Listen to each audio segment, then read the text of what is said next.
প্রিয় দর্শক, আজকে আমি আপনাদেরকে এমন একটি ভিডিও দেখাবো যা দেখলে আপনারা রীতিমতো চমকে যাবেন। তাহলে চলুন দর্শক, না টেনে সম্পূর্ণ ভিডিওটি দেখি। কাজু বাদাম তৈরির জন্য প্রথমে এরা আটা ও ময়দা, পানি ও তেলের সাথে মিশ্রণ করে খামির তৈরি করে।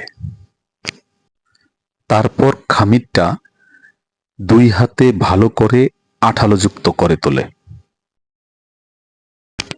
এরপর বেলুনের সাহায্যে মোটা রুটি তৈরি করে। তারপর ছোট্ট একটি কাজু বাদামের খাঁজ দিয়ে বানানো রুটি থেকে কাজু বাদাম তৈরি করে। ব্যাস, এভাবেই হয়ে গেল কাজু বাদাম। এরপর দেখুন, ময়দা থেকে বানানো এগুলোকে তেলে ভেজে তৈরি করে ফেললো কাজু বাদাম। ব্যাস, হয়ে গেল আমাদের কাজু বাদাম।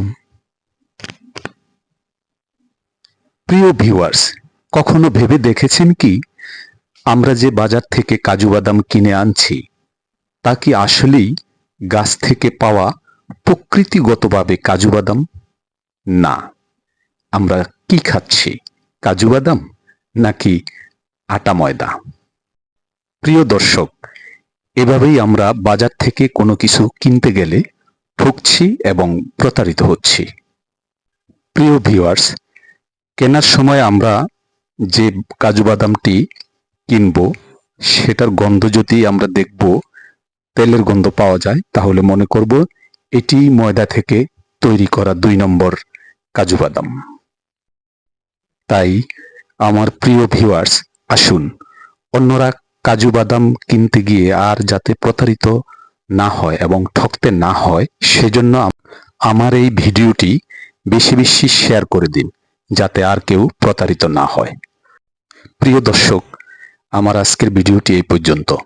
আবার আপনাদের সাথে দেখা হবে অন্য কোনো নতুন একটি ভিডিওতে। ততক্ষণ পর্যন্ত ভালো থাকুন, সুস্থ থাকুন। আল্লাহ হাফেজ।